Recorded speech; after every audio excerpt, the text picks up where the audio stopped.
Coastal Kannada ವೀಕ್ಷಿಸುತ್ತಿರುವ ಎಲ್ಲ ಸ್ನೇಹಿತರಿಗೂ ನಮಸ್ಕಾರ. ಕೋಸ್ಟಲ್ ಕನ್ನಡದ ಮತ್ತೊಂದು ವಿಡಿಯೋಗೆ ಸ್ವಾಗತ. ಇವತ್ತಿನ ವಿಡಿಯೋದಲ್ಲಿ ನಾವು ನಿಮಗೆ ಡೆವಿಲ್ ಸಿನಿಮಾದ ಬಗ್ಗೆ ಒಂದಿಷ್ಟು ಮಾಹಿತಿ, ಒಂದಿಷ್ಟು ಅಪ್ಡೇಟ್ಸ್ಗಳನ್ನ ನಿಮ್ಮ ಮುಂದೆ ನಾವು ಪ್ರಸ್ತುತಪಡಿಸ್ತಾ ಇದ್ದೀವಿ.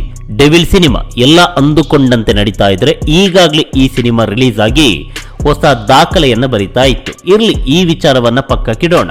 ಹೀಗಿರ್ಬೇಕಾದ್ರೆ ಈ ಸಿನಿಮಾದ ಅಂಗಳದಿಂದ ಶೂಟಿಂಗ್ ನ ವಿಚಾರವಾಗಿ ಮಾತೊಂದು ಕೇಳಿ ಬರ್ತಾ ಇದೆ. ಈಗಾಗಲೇ ನಟ ಚಾಲೆಂಜಿಂಗ್ ಸ್ಟಾರ್ ದರ್ಶನ್ ಅವರು ಕನ್ವರ್ಲಾಲ್ ಗೆಟಪ್ ನ ಫೋಟೋವನ್ನ ಹಾಕಿ ಈ ಸಿನಿಮಾದ ಟಾಕಿ ಪೋರ್ಷನ್ ಮುಕ್ತಾಯವಾಗಿದೆ ಅಂತ ಪೋಸ್ಟರ್ ನ ಹಾಕಿದ್ರು. ಈ ಮೂಲಕ ಈ ಸಿನಿಮಾದ ಸಂಭಾಷಣೆಯ ದೃಶ್ಯಗಳೆಲ್ಲ ಸಂಪೂರ್ಣವಾಗಿ ಚಿತ್ರೀಕರಣವಾಗಿದೆ ಅನ್ನೋದು ಅಫಿಷಿಯಲ್ ಆಗಿ ಅನೌನ್ಸ್ ಆದಂತಾಯಿತು. ಇವೆಲ್ಲದರ ಮಧ್ಯೆ ಈ ಸಿನಿಮಾದ 2 ಹಾಡು ಹಾಗೆ ಫೈಟ್ ದೃಶ್ಯಾವಳಿಗಳು ಬಾಕಿ ಉಳಿದಿತ್ತು ಅನ್ನುವ ಮಾತು ಕೇಳಿ ಬಂದಿತ್ತು. ಇದೀಗ ಈ ಎಲ್ಲ ಪ್ರಶ್ನಾರ್ಥಕಗಳಿಗೆ ಉತ್ತರ ಸಿಕ್ಕಿದೆ. ಈ ವಾರ ಈ ಸಿನಿಮಾದ ಫೈಟ್ ಸೀನ್ ಹಾಗೆ ಹಾಡಿನ ಚಿತ್ರೀಕರಣ ಸಂಪೂರ್ಣವಾಗಿ ಚಿತ್ರೀಕರಣವಾಗುತ್ತೆ ಎನ್ನುವ ಮಾತುಗಳು ಡೆವಿಲ್ ಅಂಗಳದಿಂದ ಕೇಳಿ ಬಂದಿದೆ. ಇದೇ ಸೋಮವಾರದಿಂದ ಅಂದ್ರೆ ನಾಳೆಯಿಂದ ಸಾಹಸ ದೃಶ್ಯಾವಳಿಗಳು ಚಿತ್ರೀಕರಣಗೊಳ್ಳುತ್ತೆ. ಅದಾದ ಬಳಿಕ ಹಾಡಿನ ಚಿತ್ರೀಕರಣ ನಡೆಯುತ್ತೆ.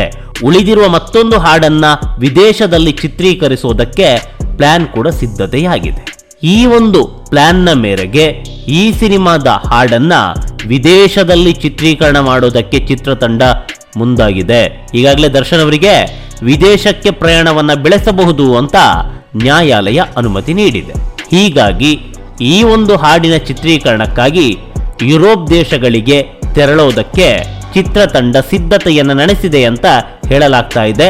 ಭಾಗಶಃ ಸ್ವಿಟ್ಜರ್ಲ್ಯಾಂಡ್ನಲ್ಲೇ ಈ ಸಿನಿಮಾದ ಹಾಡಿನ ಚಿತ್ರೀಕರಣ ನಡೆಯಲಿದೆ ಅಂತ ಹೇಳಲಾಗ್ತಾ ಇದೆ. ಅದಾದ ಬಳಿಕ ವಿಜಯಲಕ್ಷ್ಮಿಯವರ ಜೊತೆಗೆ ದರ್ಶನ್ ಅವರು ದುಬೈ ಕೂಡ ಹೋಗ್ತಾರೆ ಎನ್ನುವ ಮಾತುಗಳು ಕೇಳಿ ಬಂದಿದೆ.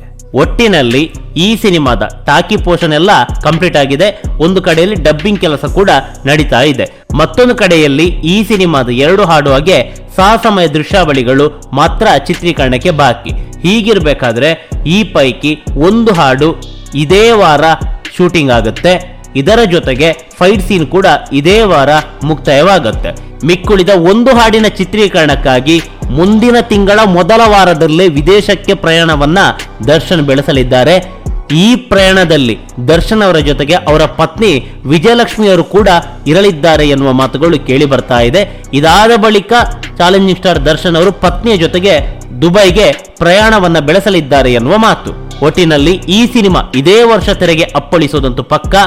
ಒಂದು ಮಾಹಿತಿಯ ಪ್ರಕಾರ ಅಕ್ಟೋಬರ್ ತಿಂಗಳಲ್ಲಿ ಈ ಸಿನಿಮಾ ತೆರೆ ಕಾಣುತ್ತೆ ಎನ್ನುವ ಚರ್ಚೆಗಳು ನಡೀತಾ ಇದೆ. ಆದರೆ ಅಫಿಷಿಯಲ್ ಆಗಿ ಎಲ್ಲೂ ಕೂಡ ಅನೌನ್ಸ್ ಆಗಿಲ್ಲ. ಚಿತ್ರೀಕರಣವಾದ ಬಳಿಕವಷ್ಟೇ ಎಲ್ಲದಕ್ಕೂ ಚಿತ್ರತಂಡವೇ ತೆರೆ ಎಳೆಯಲಿದೆ. ನಮಸ್ಕಾರ.